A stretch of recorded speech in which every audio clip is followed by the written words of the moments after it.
To many football fans, he is the best manager in the world. But there's more to Pep Guardiola than being a tactical genius. From his adorable family to golf obsession, luxurious properties, and skyrocketing net worth, this is Pep Guardiola's trophy lifestyle. Joseph Guardiola Salah was born on the 18th of January 1971 to Mr. Valenti Guardiola and Mrs. Dolores Salah in Sant Pedor, Catalonia. His father was a bricklayer while his mother was a homemaker, which means that he wasn't born with a silver spoon. Growing up with two older sisters and a younger brother, Guardiola loved football and was a die-hard Barcelona fan. With just enough support from his parents, he set out to achieve his dreams of becoming a footballer and started playing ball all the time. Guardiola loved the sport so much that he worked as a ball boy for local matches. When he was 10, Guardiola joined a club called Gimnàstic de Manresa, and at the age of 13, he joined Barcelona's La Masia Youth Academy. For the next 6 years, he developed in his capacity as a defensive player with the aim of breaking into the first team. That didn't take too long because the team's manager, Johan Cruyff, took note of Guardiola's deep-lying playmaker ability and promoted him to the first team in 1990, and his senior career was ready to take flight.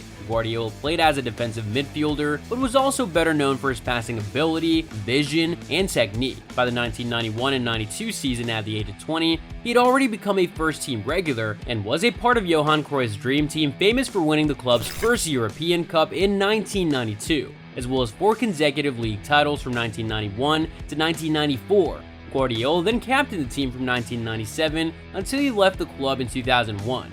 After leaving Barcelona, Guardiola had stints with Italian sides Brescia and Roma before joining Al Ahly in Qatar and then Dorados de Sinaloa to end his playing career in Mexico. Guardiola also had 47 caps for the Spanish national team and featured at the 1994 FIFA World Cup and UEFA Euro 2000. After retiring at the age of 35, Guardiola coached Barcelona's B team and won the Tercera Division title in the 2007 and 2008 season. He was instantly promoted to the first team after his success, and he replicated it by winning the treble of La Liga, the Copa del Rey, and the UEFA Champions League in his first year, thereby becoming the youngest manager to do so. Between 2008 and 2012, Guardiola's Barcelona team dominated Europe and won 14 trophies. Guardiola took a sabbatical for a year after leaving Barca. He then joined Bayern Munich and won the Bundesliga in each of his 3 seasons with the club, while also winning the domestic double on 2 occasions. However, Champions League glory eluded him, and he left the Bavarians and joined Manchester City in 2016. Since then, it has been an unprecedented success for the Blue Half of Manchester. 5 league titles in 6 years, 4 League Cups, 2 FA Cups, and 2 Champions League finals as at the time of this recording.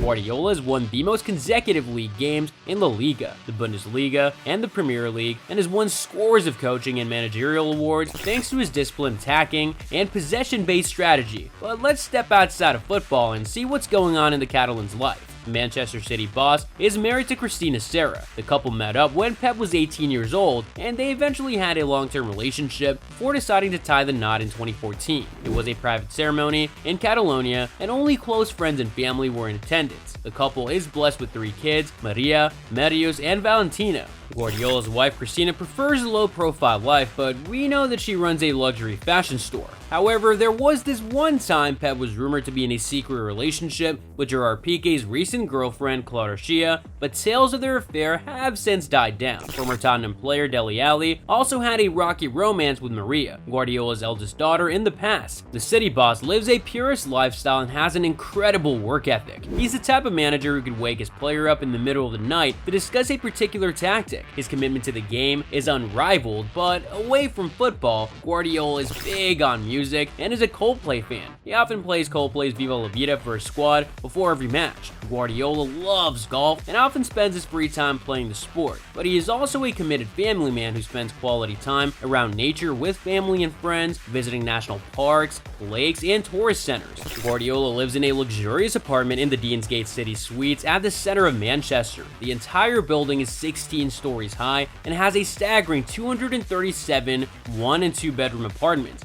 all of which come with well-fitted kitchens and large living areas. 2 of the floors are privately owned apartments, and we believe that that is where Guardiola spends some of his free time with his family. Although he is behind the wheels at Manchester City's dressing room, Pep seems to be a terrible car driver. He has crashed 4 cars worth £500,000 since moving to City in 2016. A damaged 80,000-pound black Mercedes GLE, a wrecked 150,000-pound Range Rover, as well as a 200,000-pound silver Bentley GTX 700, and a 30,000-pound Mini Cooper have all been destroyed by Pep's rather reckless driving.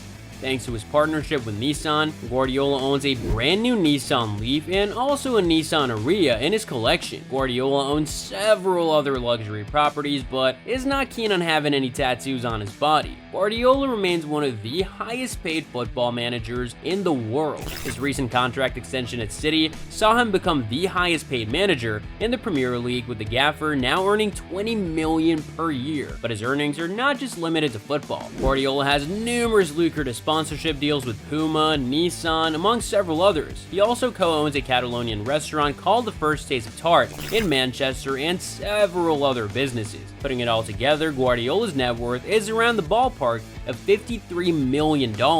And for all that money, Pep's charitable side is quite impressive. During his time with the Rados and Culiacan, Guardiola was noted to have given away envelopes full of cash to some of the lowest paid employees at the club. He also launched the Guardiola Salah Foundation, a humanitarian charity that aims to support projects in Britain and Catalonia. He did this in honor of his late mother, who died during the pandemic, and the organization aims to raise funds for several established charities. The manager is also an avid supporter of the Cruyff Foundation. Despite being a charitable person, Guardiola isn't without controversies. Although many consider Pep as the best coach in the world, many of the players that he has worked with have different opinions.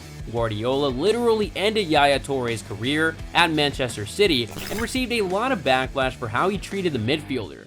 But it wasn't just Yaya. Both past and current footballers, such as Bayern Munich's defender Dante, Ibrahimovic, João Cancelo, Joe Hart, Samuel Eto'o, Frank Ribery, Bojan Krkic, and Thomas Muller, all complained of Guardiola's attitude, style, and systems. Looks like the Catalan is not the easiest coach to work with, as just the other day was Kevin De Bruyne telling the gaffer to shut up. What do you think about Guardiola's coaching style and player relationship? Guardiola has also split opinions by being vocal in his fight for Catalonia's independence by wearing a yellow ribbon and giving press conferences regarding the matter. He has been charged by the FA in the past and criticized by some who believe that he shouldn't be bringing political matters into football. However, Guardiola has continued to make it clear that he supports the political independence of Catalonia. Despite a few controversies, nothing changes the fact that Guardiola is a legend in the game. To think that Manchester City's recent spell of success might have never happened under certain circumstances is mind-boggling. Back in February 2016, when Guardiola agreed to replace Manuel Pellegrini, he insisted on living in a spacious mansion at the center of the city, just the way he did at Munich, but City officials didn't have such provision and they feared that it could be a deal-breaker. Fortunately for the club, they found a way around the situation. Guardiola's disciplined nature was also seen when he was preparing to take over Bayern Munich. The manager studied German for 4 to 5 hours every day during his sabbatical.